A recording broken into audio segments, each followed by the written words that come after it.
चांदनी का पति उमेश अंडे बेचने का व्यापार करता था। उसके पास काफी मुर्गियां थी जो ताजे और बढ़िया अंडे देती थी। उमेश की दुकान पर अंडे खरीदने वालों की भीड़ लगी रहती थी। उमेश की अंडों की दुकान के सामने ही शेखर की भी अंडों की दुकान थी, पर शेखर अंडे बाजार से खरीद कर बेचता था, इसलिए लोगों को उमेश की दुकान के ही अंडे पसंद आते थे।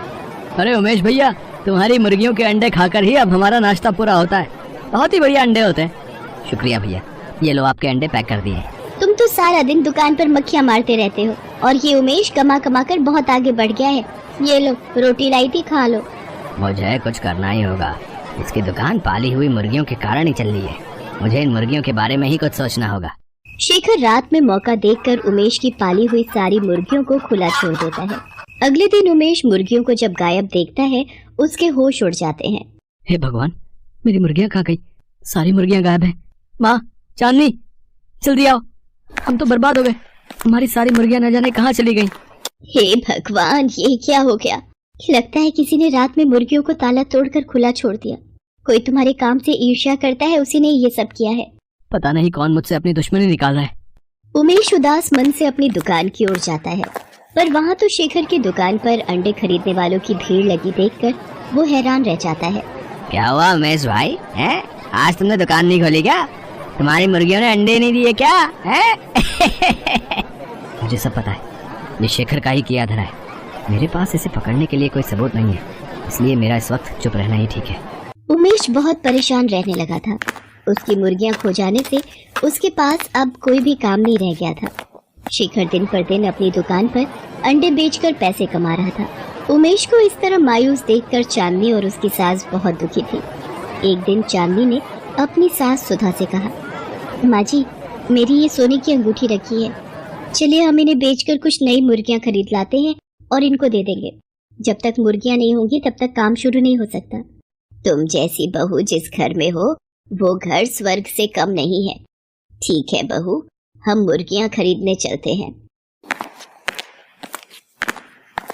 अरे माँ जी, आज तो बाजार ही नहीं लगा। पता किया है अब एक हफ्ते बाद ही बाजार लगेगा। अब क्या करें? अब एक हफ्ते तक उमेश खाली कैसे बैठेगा? क्या करें माँ जी, अब एक हफ्ते का इंतजार तो करना ही पड़ेगा। मेरे पास तुम्हारी समस्या का हल है। मैं जानती हूँ तुम किस परेशानी से गुजर रही हो। आप कौन है और आपको कैसे पता कि हमारी परेशानी क्या है? मैं एक जादूगरनी हूँ और मैं दुखी लोगों की सहायता करती हूँ। अच्छा, तो फिर आप हमें हमारी परेशानी का हल बता दीजिए जादूगरनी जी। लगता है तुम दोनों सास बहू में बहुत प्रेम है और ऐसे रिश्तों को देखकर मुझे बड़ी खुशी मिलती है। मैं जानती हूँ तुम यहाँ मुर्गियां खरीदने आई थी और बाजार बंद देखकर यहाँ से वापस लौट रही थी। मैं तुम्हें ऐसे बीज दूंगी जिसकी सहायता से तुम अंडे की खेती कर सकती हो और उसके लिए तुम्हें मुर्गियों की भी जरूरत नहीं पड़ेगी। क्या? अंडे की खेती? पर वो कैसे हो सकती है? ऐसे कौन से बीज हैं जिनसे अंडे पैदा हो सकते हैं? ये रहे वो बीज, इन्हें अपने घर के आंगन में डाल देना और फिर ये बीज अपना जादू दिखाना शुरू कर देंगे। पर ध्यान रहे, एक दिन में 5 बीज ही तुम्हें जमीन पर डालने हैं, वरना अनर्थ हो जाएगा। आप चिंता मत करो, हम इस बात का ध्यान रखेंगे। घर जाकर चांदनी और उसकी सास सारी बात उमेश को बताती हैं और जादूगरनी के दिए बीजों को अपने घर के बाहर बने आंगन की मिट्टी में डाल देती हैं। माँ, चांदनी, तुमने कभी सुना है कि अंडों की भी खेती हो सकती है? तुमने उस जादूगरनी पर कैसे विश्वास कर लिया? इन बीजों में कितना जादू है, अब ये तो कल ही पता चलेगा। अगले दिन उमेश जब सोकर उठता है तो वो हैरान रह जाता है। ये तो सचमुच हमारे घर के आंगन में अंडों की खेती हो गई है। पेड़ों पर अंडे उगाए हैं। मैंने तुम्हें कहा था ना कि ये बहुत चमत्कारी बीज हैं। रोजाना के 5 बीज डालने से अगले दिन 500 अंडे उगाएंगे। हाँ, ये तो सचमुच जादू हो गया। अब हम घर के आंगन में ही अंडों की खेती कर सकते हैं। उमेश बेटा, अब तुम्हें घबराने की कोई जरूरत नहीं है। हमारे घर के आंगन में अंडों की खेती होगी और फिर तुम उन अंडों को अपनी दुकान पर बेच दिया करना। ऐसे तुम्हारा काम फिर से चल पड़ेगा। तुम सही कह रही हो माँ, अब मैं फिर से अपनी दुकान पर अंडे बेच सकता हूँ और ये सब आप दोनों के कारण ही संभव हो पाया है। चांदनी और उसकी सास रोजाना घर के आंगन में बीज डाल देती और अगले दिन 500 अंडे घर के आंगन में उगाते। धीरे धीरे फिर से उमेश का काम चल पड़ा। अब तो उमेश अपनी दुकान के अलावा बाहर की दुकानों पर भी अंडे की सप्लाई करने लगा। उमेश का काम फिर से अच्छा चलते देख शेखर ईर्ष्या से भर गया। जब उसे सच्चाई पता चली तो वो अपनी पत्नी से बोला, तुम्हें किसी भी तरह उमेश के घर जाना है और वो जादुई बीज चुरा कर लाने, समझी ना, ताकि हम उन जादुई बीजों से अंडे की खेती कर सकें। तुम चिंता मत करो, मैं चाय पीने के बहाने जाऊंगी और मुट्ठी भर कर बीज चुरा लाऊंगी, फिर तुम भी रोजाना अंडे की खेती करना। शेखर की पत्नी बहाने से चांदनी और उसकी सास के पास जाती है और बातों ही बातों में बीज चुरा कर घर लौट आती है। ये देखो मैं कितने सारे बीज चुरा लाई हूँ, तुम एक काम क्यों नहीं करते? तुम मुट्ठी भर के बीज आंगन में डाल दो, जितने ज्यादा अंडे होंगे उतनी ही ज्यादा कमाई होगी। शेखर अपनी पत्नी के कहने पर एक नहीं बल्कि 2 मुट्ठी भरकर बीज आंगन में फैला देता है और जादूगरनी के कहे अनुसार अगले दिन जब शेखर और उसकी पत्नी सोकर उठते हैं वो घबरा जाते हैं। उनका पूरा घर अंडों से भरा हुआ था और दोनों अनेकों अंडों के बीच में दबे हुए थे। तभी अचानक शेखर की दुकान का नौकर ये सब देख लेता है। अरे कोई जल्दी से जाओ और उमेश को बुलाकर लाओ। ये सब कैसे हो गया? माँ, चांदनी, ये दोनों तो इन अंडों के ढेर के नीचे दबकर मर जाएंगे, इनकी मदद करो। तभी वहाँ जादूगरनी आ जाती है। तुम दोनों सास बहू को शायद पता नहीं, शेखर की पत्नी ने तुम्हारे घर से बीज चुराए थे, पर ये दोनों नहीं जानते कि लालच का फल बुरा होता है। इन दोनों ने चोरी की है, इसकी सजा मैं इन्हें जरूर दूंगी। नहीं नहीं जादूगरनी जी, इन दोनों को माफ कर दीजिए, हमें इनसे कोई बैर नहीं, ये हमारे पड़ोसी हैं इसलिए हम इनका बुरा होते नहीं देख सकते। हाँ जादूगरनी जी, इन दोनों को छोड़ दीजिए। उमेश मुझे माफ कर दे, मैंने ही तेरी सारी मुर्गियां छोड़ दी थी ताकि तू बर्बाद हो जाए, पर आज तुम सब हमारी जान बचाने के लिए खड़े हो। आज तो मैं तुम दोनों को छोड़ रही हूँ, लेकिन अगर दोबारा तुमने जीवन में लालच किया या किसी को नुकसान पहुंचाने की कोशिश की तो मैं तुम दोनों को बिल्ली बना दूंगी और अपने पास कैद करके रखूंगी। शेखर को अपनी भूल का पछतावा होता है। वो सबसे माफी मांगता है और दोबारा ईर्ष्या न करने की कसम खाता है। उस दिन के बाद से चांदनी और उसकी सास दोनों अंडे की खेती करने लगी और उमेश उन अंडों को बाजार में बेचकर अच्छे पैसे कमाने लगा। गांव में सोमनाथ अपनी माँ सुचित्रा और पत्नी संध्या के साथ रहता था। एक दिन, ये लो तुम्हारी पगार, आगे बढ़ो। आप तुम्हारी बारी है सोमनाथ, ये लो तुम्हारी महीने की पगार। मालिक, इसमें 300 रुपए कम है। कुछ याद भी रहता है तुझे? तूने 300 रुपए पिछले हफ्ते अपनी माँ की दवाई के लिए उधार लिए थे, वो काटे हैं। पर मालिक, उसके बदले मैंने 3 दिन फालतू समय देकर काम किया था। फालतू समय देकर कौन सा एहसान किया? उसके बदले तू कई बार देर से आता है तो हिसाब बराबर। सोमनाथ निराश होकर घर आ जाता है।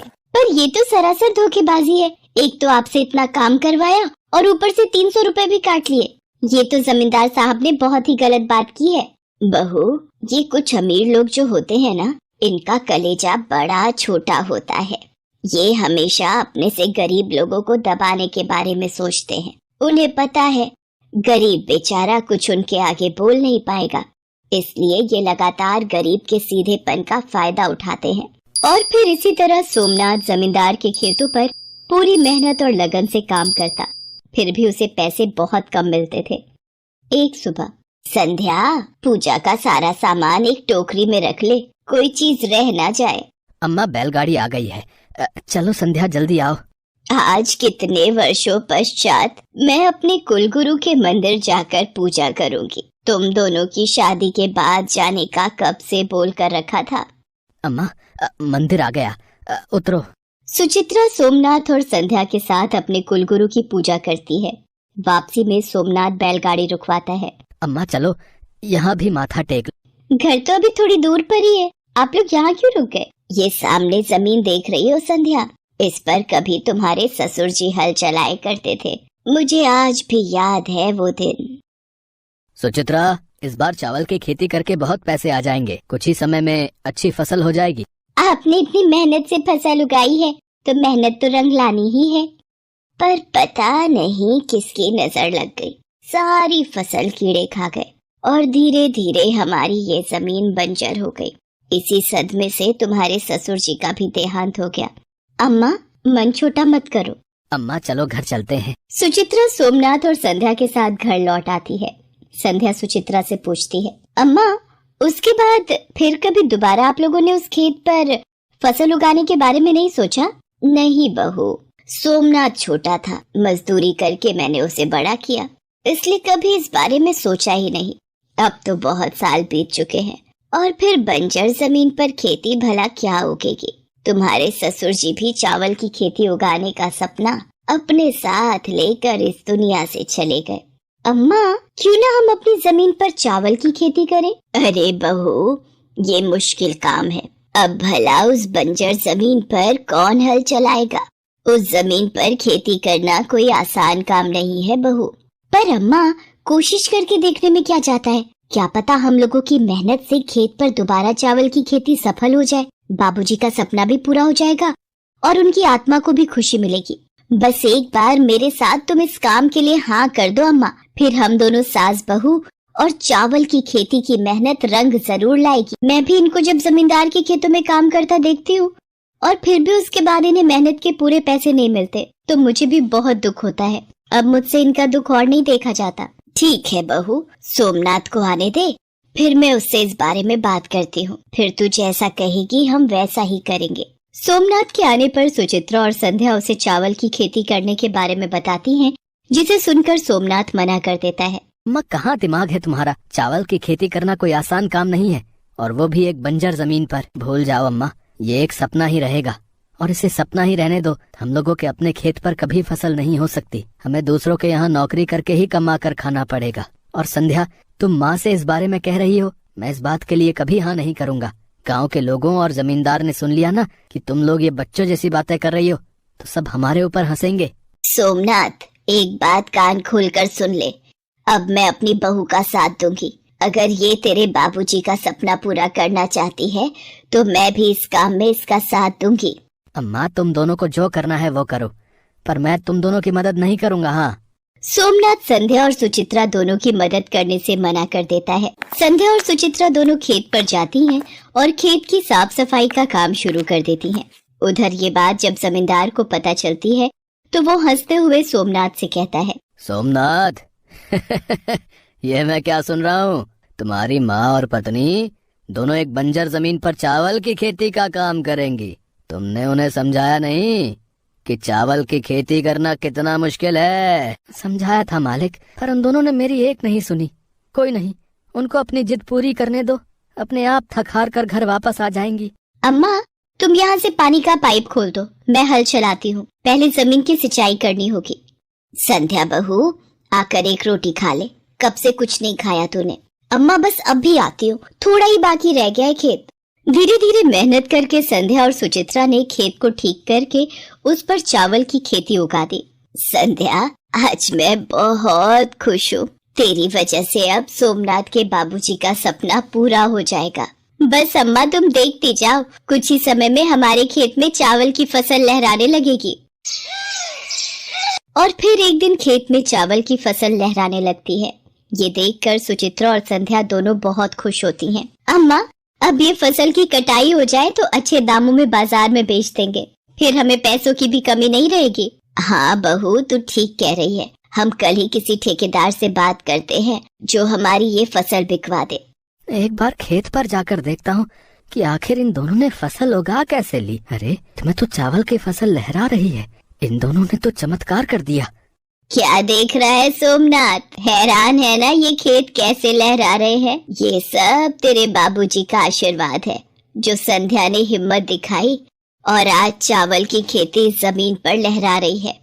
अम्मा, मुझे माफ कर दो, मैंने तुम दोनों पर यकीन नहीं किया। संध्या, तुम सच में बहुत मेहनती हो। आज तुम्हारी और माँ की वजह से ही बाबूजी का सपना पूरा हो पाया है। सोमनाथ भी खेती को देखकर बहुत खुश था। वो जमींदार को अपनी खुशी जाहिर करता है, पर मन ही मन जमींदार सोचता है, मेरे ही गांव में रहकर इन सास बहू ने चावल की खेती की। अब गांव में इन दोनों सास बहू की वाहवाही होगी, लोग इन्हीं से फसल खरीदेंगे। मुझे कुछ सोचना होगा। क्या हुआ मालिक, किस सोच में पड़ गए? अच्छा मालिक, अब मैं कल से नहीं आऊंगा। मुझे माँ और संध्या की मदद करनी है। वो दोनों अकेले फसल को बेचना, उसका हिसाब रखना नहीं संभाल पाएंगी, तो अब से हम अपने खेत पर ही काम करेंगे। जमींदार अपने आदमियों को बुलाता है। कुछ भी करके इन सास बहू की खेती को नष्ट कर दो, बर्बाद कर दो, चाहे जैसे मर्जी उजाड़ दो इनकी चावल की खेती। ठीक है मालिक, हम अब ये काम पूरा करके ही लौटेंगे। ये जमींदार साहब तो सोमनाथ का खेत उजाड़ने की बात कर रहे हैं। सोमनाथ ने इनके खेतों में कितनी मेहनत से काम किया है, और आज जब उसने अपने खेतों पर काम करना चाहा है तो ये उससे ईर्ष्या में उसके खेत बर्बाद कर देना चाहते हैं। मुझे सोमनाथ को ये बात बतानी ही होगी। जमींदार का नौकर भागा हुआ जाता है और सोमनाथ को सारी बात बताता है, जिसे सुनकर संध्या और सुचित्रा भी बहुत हैरान हो जाते हैं। संध्या सोमनाथ से कहती है, हमें पुलिस को खबर करनी होगी। ये जमींदार साहब ने पूरे गांव में अपना राज चला कर रखा है। कोई अपनी मर्जी से काम कर ही नहीं सकता। ये तो बस चाहते हैं कि सारे गांव वाले इनकी गुलामी करें। संध्या बहू ठीक कह रही है, हमें पुलिस को खबर करनी होगी, इससे पहले कि देर हो जाए।